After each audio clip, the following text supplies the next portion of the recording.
In October of 1957, the Soviet Union launched the first artificial satellite into orbit around Earth. It was called Sputnik.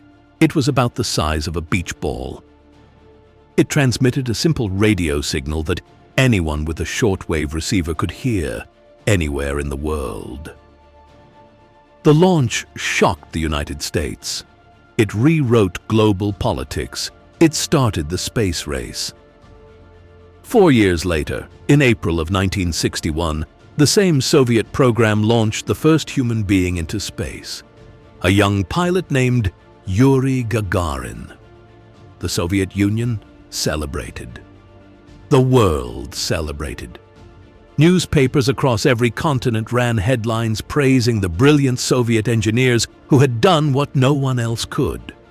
But almost nobody outside the Soviet Union knew the name of the man who had actually built it. Not because he was unknown, because he was a state secret. For more than 20 years, the most important figure in the Soviet space program was officially referred to in public documents as the chief designer. His real name was not allowed to be printed. His face was not allowed to be photographed. Even after his rockets shocked the world, the Soviet authorities decided he was too valuable to expose. He had been sent to a gulag labor camp in his 30s. He had nearly died there. Then he came back, and he changed the history of the 20th century. His name was Sergei Korolev. This is his story. Sergei Pavlovich Korolev was born in 1907 in what is now Ukraine. He fell in love with flight as a teenager. He built gliders. He studied aeronautical engineering at the Moscow Higher Technical School. By his late 20s, he was already one of the rising stars of Soviet aviation, a serious young engineer with a deep interest in something almost nobody around him was taking seriously yet: rocketry. In the early 1930s, Korolev helped found one of the world's first dedicated rocketry research groups in Moscow. They built experimental liquid-fueled rockets. They wrote papers. They had ambitions to develop rockets capable of reaching the upper atmosphere and eventually, perhaps, space. For a few years, things looked promising. Then came Stalin's purges. In 1938, at the age of 31, Korolev was arrested. The official charges accused him of sabotage and being part of an anti-Soviet conspiracy. Vague, fabricated allegations that were used against hundreds of thousands of Soviet citizens during Stalin's purges. He was sentenced to 10 years of hard labor. He was sent to one of the most brutal camps in the Soviet system, in the far east of Siberia, where prisoners were used as forced labor in gold mines. He was beaten. He suffered severe damage to his teeth and jaw. He developed scurvy. He spent months at a time on near-starvation rations in temperatures that dropped well below -50 degrees Celsius. He should have died there. Many of the people who were arrested alongside him did. He survived because, partway through his sentence, the Soviet Union realized something. War with Germany was coming. Stalin's purges had eliminated huge numbers of skilled engineers and scientists who were now desperately needed. The Soviet authorities began transferring imprisoned engineers, including Korolev, into a network of secret prison laboratories known as the Sharashkas. In these strange institutions, prisoners worked on weapons projects under armed guard. They were given food, beds, and tools, but they could not leave, and they could not communicate with their families. Korolev worked in a Sharashka under the supervision of another famous prisoner engineer, the aircraft designer Andrei Tupolev. He remained under confinement until 1944. When the Second World War ended, Korolev was officially released, although the criminal record stayed on his file for years afterward. The Soviet Union, like the United States, immediately recognized that the German rocket program at Peenemünde had produced something extraordinary. the V-2 rocket, the world's first long-range ballistic missile. Both superpowers raced to capture German rocket engineers, equipment, and blueprints. Korolev was sent to Germany to lead the Soviet effort to study and reverse engineer the V-2. When he returned to the Soviet Union, he was given his own design bureau and a mandate: build a Soviet rocket that could carry a nuclear warhead across continents.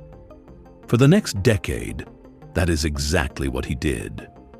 The rocket he built was called the R-7.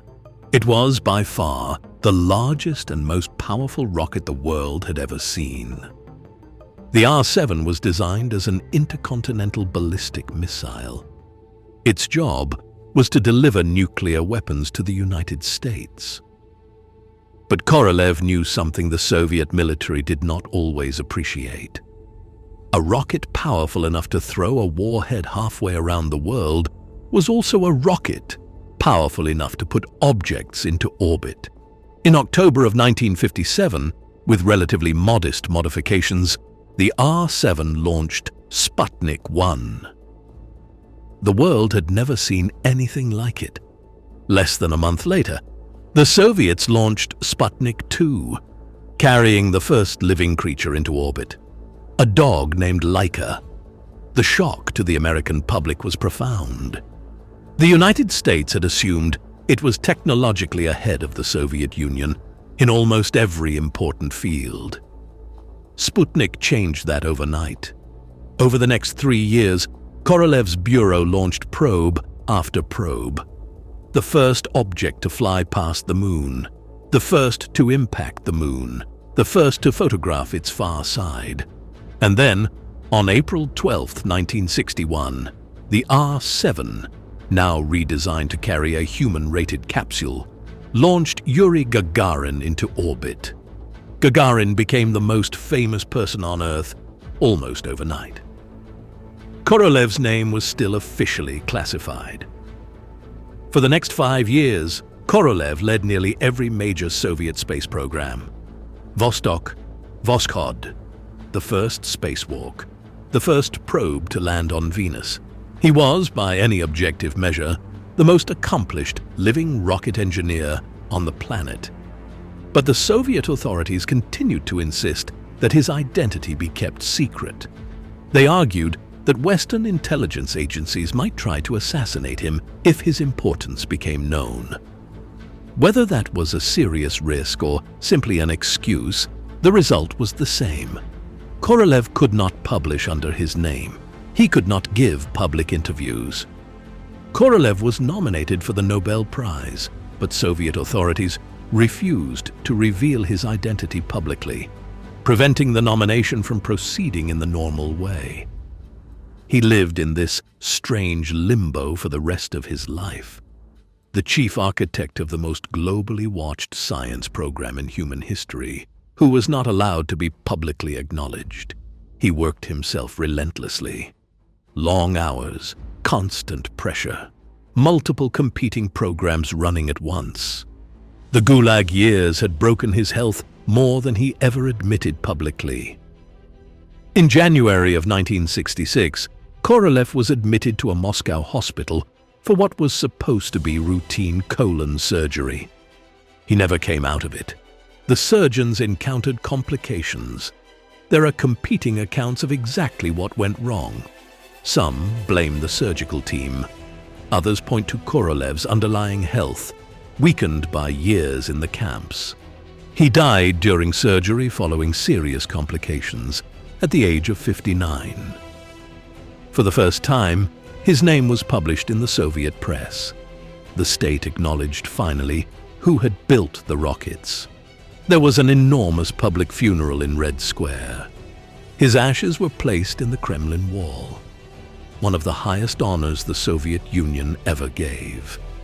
It was the only time in his life he was officially recognized. He had been a state secret to the very end.